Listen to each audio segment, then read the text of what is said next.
Jika sebelumnya saya pernah membahas spesies terbesar di zaman dinosaurus yang hidup di darat, sekarang kita bahas salah satu spesies laut akuatik terbesar yang pernah hidup. Jika di zaman modern ada paus bungkuk dan paus biru, di zaman purba ada spesies ini. Meskipun besar, tetapi bukan apex predator. Jadi, klik subscribe dulu dan mari kita kenalan dengan sang monster laut raksasa.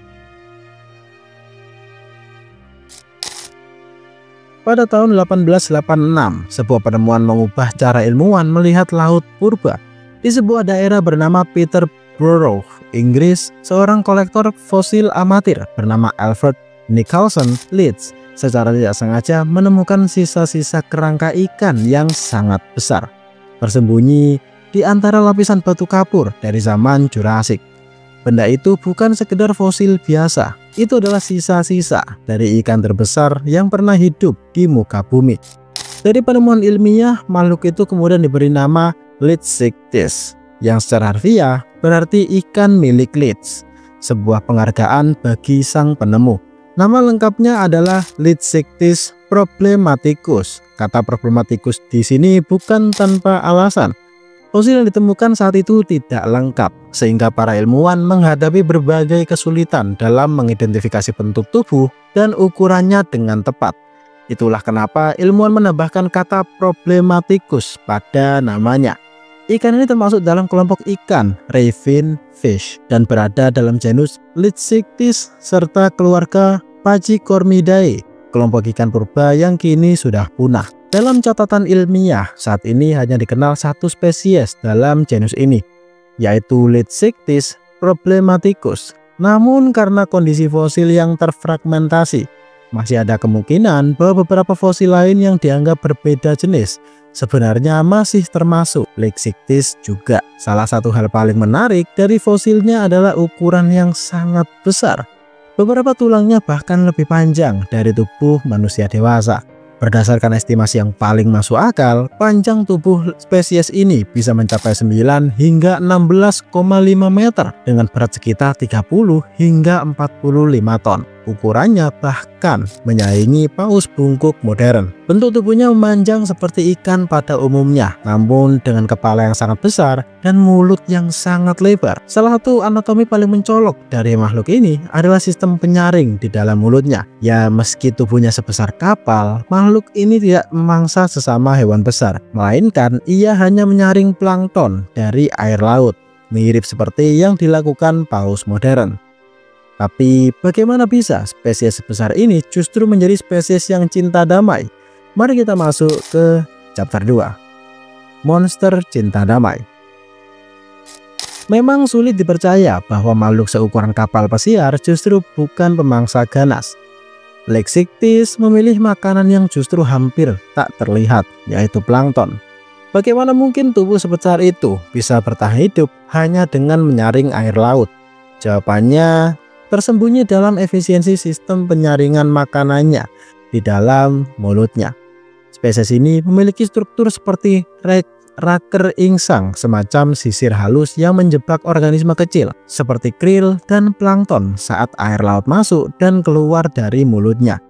Setiap kali ia berenang dengan mulut terbuka, spesies ini menelan ribuan liter air, menyaring jutaan plankton yang mengambang di dalamnya.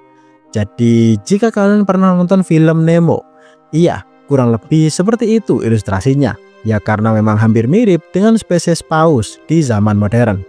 Fenomena ini bukan hal asing di dunia modern. Beberapa spesies laut raksasa masa kini seperti paus bungkuk dan paus biru, mereka juga melakukan hal yang serupa. Mereka juga menyaring plankton dan krill sebagai makanan utama. Walaupun ukuran mereka bisa mencapai lebih dari 25 meter. Menariknya, meskipun spesies ini bukan mamalia seperti paus, ia menunjukkan konvergensi evolusioner, yakni fenomena di mana dua makhluk berbeda mengikuti jalur evolusi yang mirip karena tekanan lingkungan yang sama. Hal ini menandakan bahwa memakan plankton bagi makhluk laut besar bisa menjadi strategi bertahan hidup yang sangat efisien. Jadi, apakah paus modern itu hasil keturunan dari spesies ini? Apakah Leedsichthys memiliki keturunan lain di zaman modern? Sayangnya tidak. Ia tidak memiliki garis keturunan langsung seperti halnya ikan modern. Seluruh keluarganya Pachycormidae telah punah. Namun, perilaku dari spesies ini tetap hidup dalam bentuk strategi makanan yang digunakan oleh spesies laut besar saat ini. Dan mari kita masuk ke chapter 3, kehidupan dan akhir sang raksasa laut. Lithocyctes hidup di lautan purba sekitar 165 hingga 150 juta tahun yang lalu, tepatnya pada masa Jurassik tengah hingga akhir. Di lautan tempat ia berenang, spesies ini tidak sendirian. Ia hidup berdampingan dengan predator seperti Leupleurodon, Metriorhynchus, dan ikan bertulang lain yang lebih kecil. Namun dengan tubuh yang luar biasa besar dan kecepatan berenang yang relatif lambat, spesies ini tidak bergantung pada kelincahan untuk bertahan hidup. Ia bukanlah apex predator karena bukan pemangsa, tapi peran ekologisnya tetap dominan sebagai pemakan plankton. Spesies ini berperan dalam mengontrol populasi plankton dan menjadi bagian penting dari rantai makanan laut purba. Kemungkinan besar ia hidup berkelompok seperti paus modern. Dengan hidup berkoloni, spesies ini bisa mendapatkan keuntungan sosial, mengurangi risiko serangan predator, dan meningkatkan efisiensi mencari makanan. Wilayah hidupnya mencakup lautan dangkal di sekitar benua Eropa masa itu, terutama di daerah yang kini dikenal sebagai Inggris, Prancis, dan juga Jerman. Fosilnya ditemukan tersebar di berbagai situs di Eropa Barat, menandakan bahwa spesies ini punya penyebaran yang cukup luas. Salah satu fosil terbaik ditemukan di Steinberg Museum, Kansas, Amerika Serikat, menunjukkan kemungkinan penyebaran global atau setidaknya perpindahan laut kuno yang memungkinkan hal itu terjadi. Meski tubuhnya besar, spesies ini bukan tanpa ancaman. Predator seperti Pliosaurus raksasa kemungkinan memangsa individu muda atau yang sedang sakit dalam kawanan. Namun secara umum ukuran tubuhnya cukup menjadi perlindungan alami dari kebanyakan ancaman. Lalu apa yang menyebabkan kepunahannya? Tidak ada satu jawaban pasti, tapi beberapa faktor saling berkontribusi, yaitu perubahan iklim, pergeseran laut, dan menurunnya jumlah plankton di beberapa wilayah bisa membuat kehidupan spesies ini menjadi semakin sulit. Tanpa cakupan makanan, tubuh sebesar itu akan menjadi beban, bukan kelebihan. Selain itu, kompetisi dengan spesies lain termasuk munculnya ikan-ikan besar lainnya turut mempercepat kepunahannya dari panggung laut purba. Spesies ini menjadi pengingat bahwa kekuatan bukanlah selalu tentang taring atau cakar. Terkadang bertahan hidup adalah tentang efisiensi dan adaptasi terhadap dunia yang terus berubah. Spesies ini pernah menguasai samudra, diam-diam tanpa gigi tajam, hanya dengan mulut lebar dan ribuan plankton. Jadi, gimana menurut kalian? Komen di bawah jika ada yang kurang atau salah.